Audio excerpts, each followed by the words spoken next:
Before we get into the video today, quick update on our GoFundMe. As of recording this pre-roll, we're at 4,930 of our goal. And I want to thank everyone who's helped so far. But even as things with jobs and things are starting to look like they're looking up, we still need support to get out of here. So check out the campaign linked in the description, donate and or share if you can. Every little bit does help. And you know, it supports us and gets us to a better place so we can keep on going. Now, on to the video. You know one thing I've noticed that seems absolutely unfair? Legacy Blitzwing gets a whole lot of hate. And you know what? Yeah, he's a flawed toy, but it could be so much worse.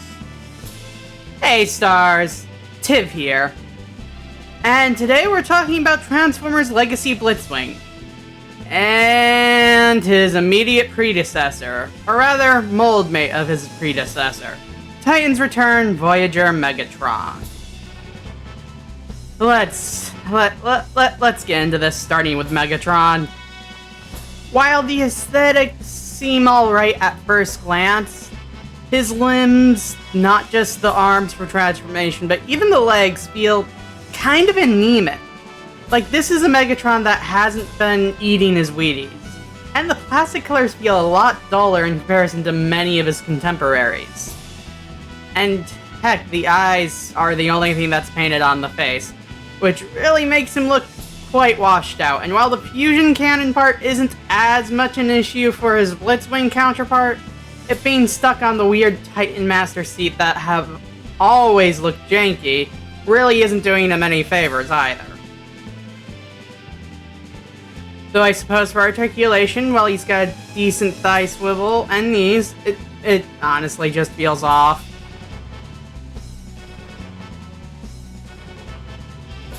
He's got extremely solid ranges in the arms, but their thinness just makes it feel very unsatisfying. His head has the same okay-ish articulation you'd see anywhere in Titan's Return, but those flip-out Vulcan guns just look silly. And our man also has optional wing articulation, but that waist is utterly paralyzed. The head swap gimmick always comes off as pretty silly with characters like Megatron or Starscream. The thing that gets my goat with this is that it could have been pretty interesting for Blitzwing if they had Titan Masters in the line to represent his animated incarnation's other personae. But they didn't, so you're just kind of left with an oddly purple Blitzwing face for him, which, while accurate to the G1 toy, washes out way too much detail and makes him in need of major color breakup. That said, transformation to tank mode is pretty simple.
While there's no good place to put the Titan Master gun in tank mode, it does certainly kind of come off like a sci-fi space tank, but it really does feel more like an origami jet than anything else. When it comes to the tank mode's playability, I mean, it honestly feels like it slides more than rolls despite the robust wheels that do seem like they're touching the ground. The turret rotation is also really solid, but the only real up and down movement you get with it is via craning it up and down in ways that would be fairly structurally unsound for a real tank. Thankfully, we can escape this horrendous tank mode into jet mode, but the escape is still pretty finicky with all of the toys' panels.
And I mean, the resulting jet sure is a MiG-25, but wow, those treads hanging from the sides are really obnoxious and obvious, aren't they?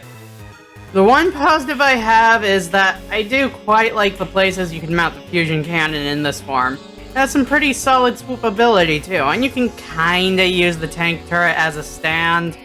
Overall though, he's just kind of a mess. This mold, either as Megatron or Blitzwing, is one I really think you ought to skip. Anyway, let's get on to our legacy boy. Now, aesthetically, this Blitzwing nails the look and feel of the cartoon model without really giving any of the funky animation proportions we sometimes got. His visor has a fierce red, and that mouthplate pops in the sea of purple.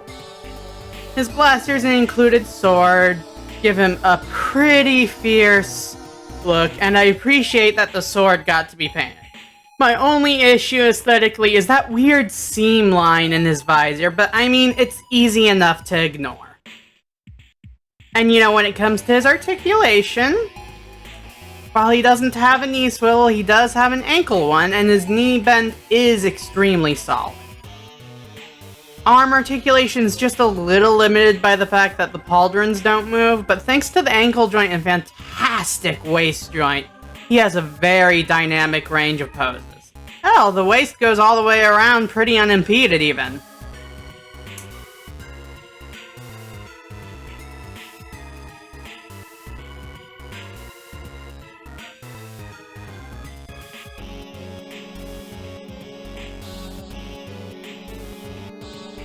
As for his gimmick, even though you have to turn his real hands upside down to really attach them, I'm gonna be honest, I saw this getting a lot of hate,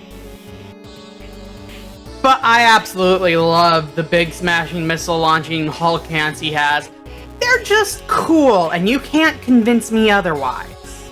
Now, transformation into tank mode is just a little finicky if you haven't done it in a while, but yeah, let's go ahead and do it.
Once you do get him into tank mode, what a tank it is! Modified with jet engines and with extra cannon artillery thanks to those hull cans, this guy really does impress. And while that jet cockpit kibble is pretty damn obvious, it was pretty obvious on Titan's Return Megatron too, just in the back. Plus, given this is hardly a realistic depiction of a tank with the purple there already and all throughout, even though it most resembles a modern Abrams, you can easily imagine it as some near-future cyberpunky tank, in which that up-front cockpit is either an actual cockpit or some sort of AI-aided sensor array. Our fancy tank also has a bit more articulation than the Titan's tank. A nice turret with an up and down moving cannon, and this one also actually does roll. Now, transformation into jet mode is also pretty fun, if just a little MP finicky with the panel.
The resulting MiG-25 is just a little clunky, but the paint pops and it almost feels like the lower tank kibble could be deployed off it as a sort of drone, which, considering what Blitzwing seems to do in Transformers Devastation, is fine by me. But I'd almost enjoy it if he actually could do that. You know, sort of turning him into Duocon even. He also has a nice bit of swoopability, but it is a bit disappointing that those wings from robot mode are just faux parts that don't go anywhere. Overall though, he's a lot of fun, and in comparison to the Titan's Return toy spindliness, a really solid chunk of plastic, which even if they're shorter than old Voyagers, has always been a big point in favor of modern generation's leaders. Something else I didn't quite touch on before is comparing the plastic feels of these two figures. The Titan's Return one feels a lot more thin in general, less durable, and it just feels, for lack of a better term, cheaper in quality in comparison to the Legacy Blitzwing. And overall, my consensus is that there really isn't anywhere that the old Titans figure outclasses the newer Blitzwing. So you should pick up the Legacy version. While they both got major kibble issues, it's a lot easier to use your imagination a little and have fun with Legacy Blitzwing's kibble compared to the Titans molds. I do get being a stickler about kibble, but are we not the fandom that thinks Astro Train being a rocket-powered steam engine is the coolest fucking shit? Go grab yourself a Blitzwing, have some fun. Tiv out.